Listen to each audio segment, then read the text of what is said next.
Je suis allé à Dubaï parce que moi, je pensais que Dubaï, c'est comme l'Europe. Bon, maintenant, je suis arrivé à Dubaï. On habitait dans une chambre à Dubaï, à Dera, à 9 dans une chambre, sur les lits des hôpitaux.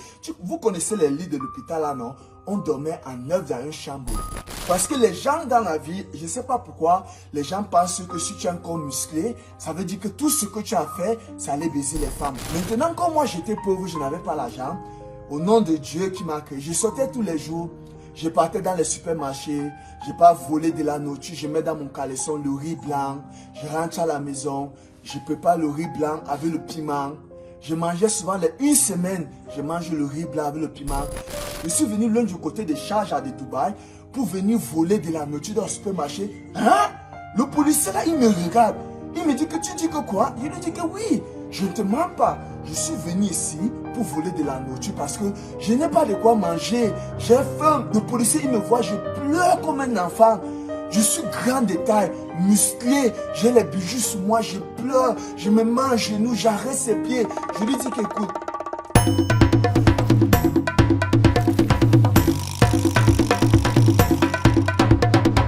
Bonjour la famille et bienvenue sur ma chaîne. Ici on parle d'entrepreneuriat et de business en Afrique. Si ce sont des thématiques qui t'intéressent, n'hésite pas à t'abonner et activer la cloche de notification. Aujourd'hui nous recevons un jeune Camerounais dont l'histoire est digne d'un film d'Hollywood. En réalité ce jeune quitte le Cameroun pour aller à Dubaï devenir basketteur professionnel. Mais le problème c'est que le gars n'a jamais joué au basketball. Et en plus Dubaï n'est pas la destination idéale pour devenir basketteur professionnel. Après plusieurs tests dans des clubs de basket à Dubaï, les résultats sont tous négatifs car notre jeune héros est certes physique mais il n'a aucune technique et c'est normal. Il n'a jamais joué au basketball. Et là, ses priorités changent directement car notre jeune héros est maintenant en mode suivi. Heureusement qu'il fait la rencontre très rapidement d'autres Camerounais à Dubaï qui vont vivre avec lui pendant un certain temps comme une famille. C'est ainsi que notre jeune héros partage ses derniers centimes avec ses frères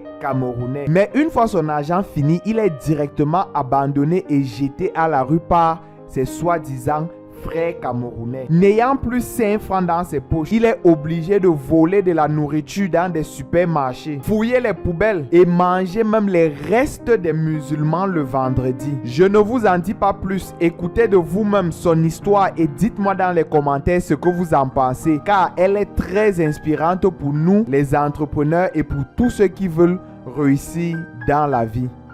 Beaucoup de problèmes. Donc, je suis allé à Dubaï parce que moi je pensais que Dubaï c'est comme l'Europe. Bon, maintenant je suis arrivé à Dubaï. On habitait dans une chambre à Dubaï, à Dera, à 9 dans une chambre, sur les lits des hôpitaux. Vous connaissez les lits de l'hôpital là, non? On dormait à 9 dans une chambre. On était 7 Camerounais, un Guinéen et un Malien. Nous tous on habitait dans ces chambres-là. Bon, quand je suis arrivé, j'ai payé ma chambre pendant 7 mois. Donc j'avais déjà payé ma chambre.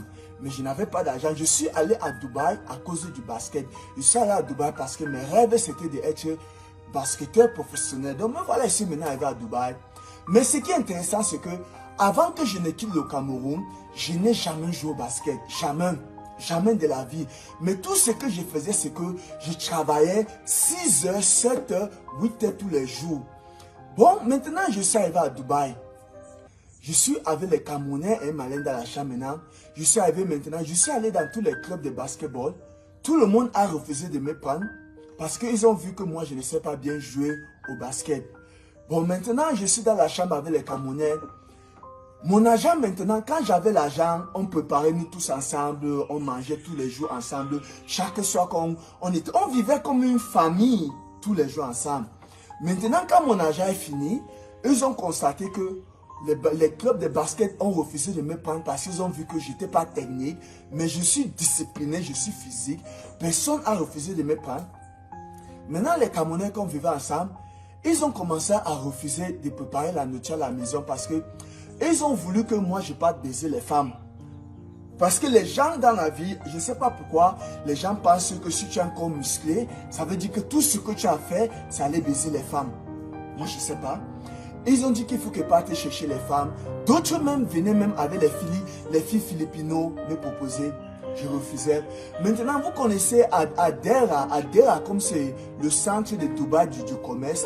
Donc, tous les Africains qui viennent de l'Afrique, qui viennent pour acheter les choses, beaucoup de Camerounais, ils font ça. Donc, ils t'amènent dans la boutique, ils t'amènent à gauche, à droite. Si tu achètes quelque chose, après, tu lui donnes de l'argent.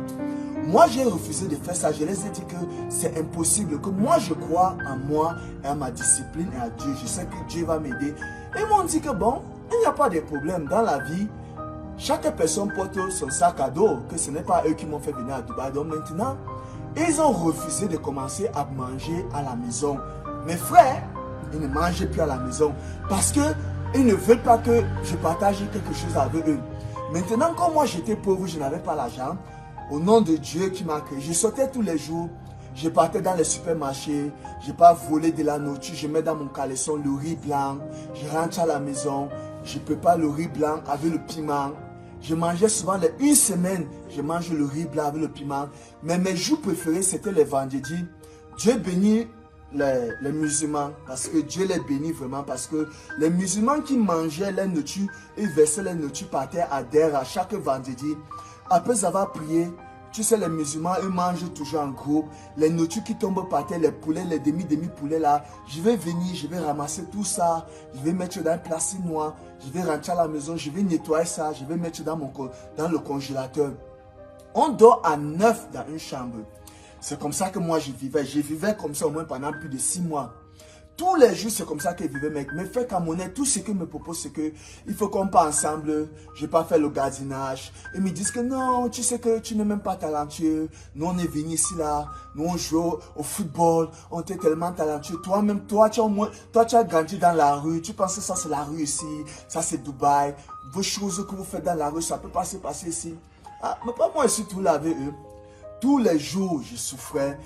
Parfois, un jour, j'ai pris le bus parce que ce que je faisais, c'est que je ne pouvais pas aller dans un même supermarché 2 fois pour voler. Parce que quand j'entre dans un supermarché, ce qui est impressionnant, c'est que quand tu me vois, je marche, je suis très bien habillé, j'ai les bijoux en or sur moi, mais je n'ai même pas 5 francs. Même 5 francs, je n'ai pas dans ma poche. Donc, je ne pouvais pas entrer dans un supermarché 2 fois parce qu'on me remarquait. Donc, ce qu'elle faisait, c'est que parfois, je prenais le bus, je partais, et même pour prendre le bus, je volais le bus. Un jour, j'ai pris le bus, maintenant, j'ai volé le bus. Mais le contrôleur, c'est comme si on m'avait déjà remarqué. Le policier, il est venu m'arrêter. Il m'a mis les menottes. J'ai pleuré comme un enfant. J'ai pleuré, je me suis mis à genoux, j'ai arrêté les pieds du monsieur là, je lui ai supplié, le policier lui a dit qu'écoute, moi je vis en Afrique, moi j'ai grandi dans la rue, je suis venu ici pour mes rêves, ça n'a pas encore donné, et je lui ai dit que, et si tu sais que moi j'habite à Dera, et je suis venu loin du côté des Sharjah, pour ceux qui habitent à Dubaï, je suis venu loin du côté des Sharjah de Dubaï, pour venir voler de la nourriture dans le supermarché, hein? Le policier là, il me regarde. Il me dit que tu dis que quoi? Je lui dis que oui, je ne te mens pas. Je suis venu ici pour voler de la nourriture parce que je n'ai pas de quoi manger. J'ai faim. Le policier, il me voit, je pleure comme un enfant. Je suis grand de taille, musclé. J'ai les bijoux sur moi, je pleure. Je me mets à genoux, j'arrête ses pieds. Je lui dis qu'écoute, moi je ne suis pas un voleur. Mais il faut que je suive parce que je sais que dans la vie parfois, c'est dans les conditions dures qu'il faut que tu gardes les bonnes habitudes parce que c'est là où Dieu il va te bénir. Je lui dis que je sais que c'est le vol, mais je ne fais pas ça comme un métier parce que quand je pars dans un supermarché, je pars seulement pour voler de quoi manger. Je ne pars pas pour agresser les gens. Mais le policier là, il me regarde, il me dit que mais dans ma vie, je n'ai jamais vu quelqu'un comme toi.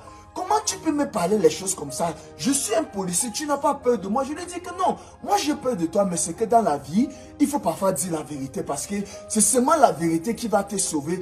Quand tu dis la vérité de ce que tu fais pour ne pas faire du mal aux gens, c'est très important. Il me regarde, il me dit que mais tu as tellement la foi, mais pourquoi tu vis comme ça? Je lui explique, écoute, je vis avec mes frères.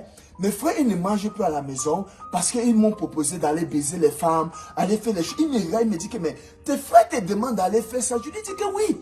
C'est pour ça qu'ils ne mangent plus à la maison et il faut que je me bats. Je lui dis que souvent les vendredis, moi je pars dans la rue pour ramasser de quoi manger. Mais le policier là, il me regarde. Il me dit que merde, je n'ai jamais vu un homme de foi comme toi. Il me dit que toi, tu es incroyable. Tu es vraiment incroyable. Il me regarde, il me dit que merde, je ne crois pas que toi tu me dis que... Je lui dis que oui, je pleure comme un enfant, les gens me regardent, je me mets en genoux, j'arrête ses pieds, je lui dis que s'il te plaît, ne me renvoie pas en Afrique parce que si tu me renvoies en Afrique, ma mère n'a pas d'argent, mon père il est mort. Moi je ne sais pas ce que je vais devenir dans ma vie. Je lui dis que moi je ne suis pas un voleur. Je ne vole pas, ça ce n'est pas mon métier. Je lui dis que regarde, un voleur ne peut pas être un monsieur comme moi. Je lui dis que ma vie c'est le sport. Mais je suis arrivé ici à Dubaï, mon visa est périmé. On a refusé de me prendre. Mais le monsieur là, il me regarde. Il me dit que mais je n'ai jamais vu quelqu'un comme toi. Enfin maintenant, le monsieur là, il me laisse. Il m'enlève les menottes. Il me dit que vas-y. Je suis en train de partir, pam. Après, peut-être je marche. Après, je vois la voiture me suit derrière, il klaxonne. Ah! Je me tourne, je regarde, je vois celui. J'ai envie de fuir parce qu'il dit que mais, le policier là, il a changé son avis. Il vient pour m'arrêter. Il me dit que non, viens. Je viens, le monsieur là me voit. Il retire, au nom de Dieu, il retire 50 dirhams. Il me donne. Il me dit que prends l'argent-ci. Il me dit que je te donne cet argent, pas pour t'encourager d'aller voler, mais je te donne cet argent parce que tu crois vraiment en toi. Il me dit que ça c'est vraiment très important dans la vie. Il me dit que dans la vie, c'est très important de croire en toi. Il me dit que, parce que tout ce que tu me parles là, il me dit que moi, je suis un homme qui croit en Dieu. Ok? Mais ce que tu fais, c'est mauvais. Mais ce qui te sauve, qui me fait que je prends mon argent pour te donner, c'est ta foi. Il me dit qu'il faut vraiment croire en ce que tu fais. Il me dit que j'aime ça. J'aime voir quelqu'un que, malgré toutes les difficultés de la vie, il ne lâche pas. Il cherche toujours à vouloir survivre. Il me dit que ça, c'est bien ça parce que moi, je n'ai pas vécu comme toi, mais j'ai lu ça dans le Coran. Il me dit que ça, c'est bien ce que tu fais. Il me dit que quand tu me dis que tu pars dans la rue, que Dieu bénit les musulmans, tu ramasses de la nourriture. Il me dit que ça m'a vraiment touché le cœur, que ça m'a blessé vraiment. Il me dit que prends cet argent. Va au supermarché, tu peux t'acheter de la nourriture, tu rentres à la maison. Il me dit que ne vole plus le bus, ok? Tu as compris? Je lui ai dit que oui. J'ai pris cet argent-là, je suis allé acheter de la nourriture, je suis rentré à la maison. Comme moi, je suis un homme que je me décourage jamais, j'ai toujours ma foi. Tous les jours, le club de basketball à Sharjah, que je suis d'abord allé là-bas, ils ont refusé de me prendre. Une autre fois encore que j'avais toujours faim, j'ai pris le bus. Cette fois-ci, j'avais peut-être même 10 dirhams qu'un Guinéen m'avait donné. J'ai pris le bus. Je suis allé maintenant dans le club de Sharjah là parce que j'attendais. Je suis allé pour voir un peu le match de basket. Comme ça, la nuit tombe avant que je vais aller dans un autre supermarché pour aller voler de la nourriture. Me voilà, j'entre dans le club là. Le président de ce club là, il a un bruit de... Lui, il ne vient jamais là-bas parce que lui, il travaille dans son bruit de pétrole. C'est son petit frère qui gère le club du basket. Me voilà le jour là, je viens. Le président du club là, il est là ce jour là. Il est entré. Me voilà, j'entre. Je suis en train de marcher sur les gradins. Le président du club, il me regarde. De l'autre côté, il monte sur les gradins. Mais il commence à demander à les coachs que c'est quel Américain là-bas qui les crâne et taille les muscles comme ça. Et il me regarde, il regarde bien, je vois comment il s'est en train de me guetter. Et ils lui disent que ah non, c'est pas un Américain, c'est un Camerounais. Et il n'a même pas les papiers, il ne sait pas bien jouer au basket, mais il est tellement physique, mais il ne sait pas jouer au basket. Moi, ici, moi là-bas, non, je suis assis parce que je suis en train de perdre mon temps pour vouloir aller dans le supermarché pour voler de la nourriture. Après peut-être 30 minutes, je vois l'assistant du coach, il vient m'appeler que viens, je viens. Il me demande que tu as le visa. Je lui dis que non, je n'ai pas le visa. Il me dit que ah, ok. Je reste tout le monde là-bas, je suis assis. Après peut-être 50 minutes passées, ils sont tous en train de s'entraîner. Il m'appelle encore que je viens. Moi-même, je suis étonné que mais, le merci, qu'est-ce qui ne va pas aujourd'hui avec vous? Pourquoi vous m'appelez? Pourtant, je suis d'avenir si vous avez refusé de me prendre. Quand j'arrive maintenant là-bas, il me dit que le président du club veut te voir. Je lui dis qu'en bon, il me dit oui. Maintenant, je traverse de l'autre côté des gardens, j'entre là-bas. Il me regarde. Le président du club me regarde, il me dit que mais toi tu viens d'où? Je lui dis que ah, je suis un Camerounais. Je lui explique mon histoire. Il lui dit que non, j'ai grandi dans la rue. Je suis venu ici là pour me chercher, mais je n'ai pas le visa. On a refusé de me prendre. Il lui dit que je suis même venu d'ici. Les gens, il me dit que oui, les gens du club m'ont dit que tu dois venir ici. Il me dit que mais est-ce que tu penses que tu peux jouer au basket? Je lui dis que oui. Il me dit que ok, va t'asseoir. Il me demande de rentrer au gradin. Je rentre au gradin, ça assis. Maintenant, quand mon heure pour aller voler la nourriture dans le supermarché arrive, me voilà, je suis en train de vouloir aller au supermarché. Je suis en train de vouloir aller au supermarché. L'assistant du coach, il m'appelle encore. Ça, c'est ma princesse aimée. Bonjour, madame. Go en run. Fais un peu le sport. Le président... L'assistant du coach, il m'appelle, il me demande de venir. Je viens maintenant, je traverse de l'autre côté. Il me demande que ton visa est périmé depuis quand? Je lui dis que non, mon visa est périmé depuis au moins plus de 8 mois. Il me dit que ok.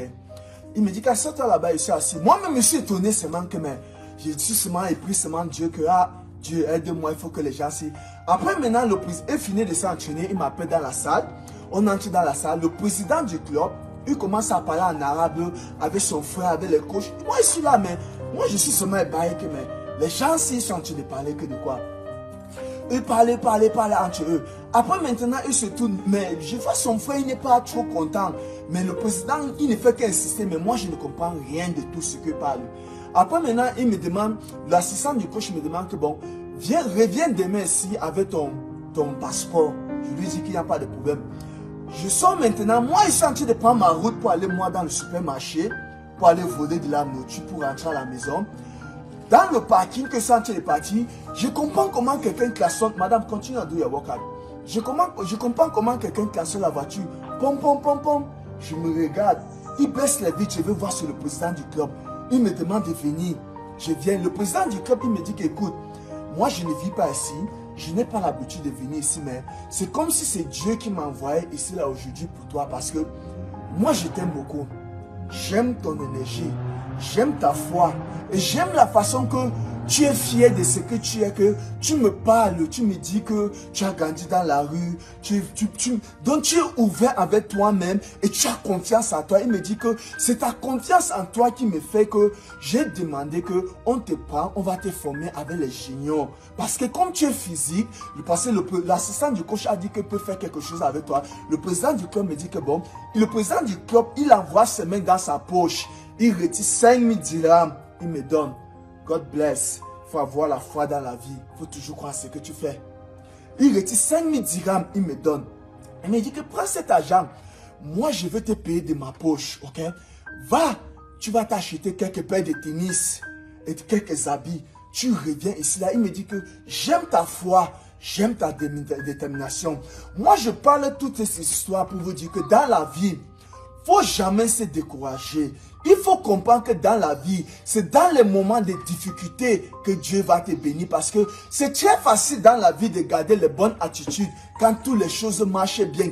Mais Dieu, il te bénit, il te fait grandir dans les moments de difficulté. Dans les moments que tout ne marche pas bien, mais tu ne changes pas ton avis. Tu gardes toujours ta foi. Tu crois toujours en lui et le travail. Parce que dans la vie, c'est le travail qui paye. Pas la sorcellerie, pas la magie. Il ne faut pas comprendre ce que les gens disent. Il ne faut pas écouter les gens, ce que on dit des autres. Même si tu pars quelque part, même si tu trouves les gens là-bas qui sont venus comme toi, ils n'ont pas pu faire quelque chose. Ne les regarde pas. Concentre-toi sur toi. Rappelle-toi que chaque personne a sa part de chance. Mais beaucoup de gens aujourd'hui, ils perdent les chances que quand ça arrive, ils arrivent quelque part, ils oublient d'abord qu'il est dans une nouvelle ville. Ok? Quand tu pars dans une nouvelle ville comme en Europe, madame, continue de workout. Quand il part dans une nouvelle ville comme en Europe ou bien aux États-Unis, tu dois comprendre que les choses sont nouvelles là-bas. Ce n'est pas impossible. Ça va prendre du temps. Mais c'est dans les moments comme ça que Dieu voit vraiment si toi tu aimes ce que tu fais. Parce qu'il y a une chose de parler avec la bouche quand toutes les choses donnent bien. Est-ce que tu es aussi en mesure de garder les bonnes attitudes quand les choses ne donnent pas bien? Rappelle-toi toujours de ça. Seul le travail qui paye. La discipline en toi-même. En toi-même. Il faut croire en toi et en Dieu. Il faut avoir la foi de ce que tu fais. C'est pour ça qu'on dit dans la vie, fais toujours quelque chose parce que tu aimes. Ne fais pas pour faire plaisir aux yeux des gens. Jamais. Rappelle-toi, la promotion, ça vient de Dieu, pas de l'homme. Donc si tu aimes ce que tu fais, tu crois en toi. Regardez-moi, je suis allé d'abord dans le club de basketball là. On a refusé de me prendre. Mais parce que j'ai ma foi, je crois.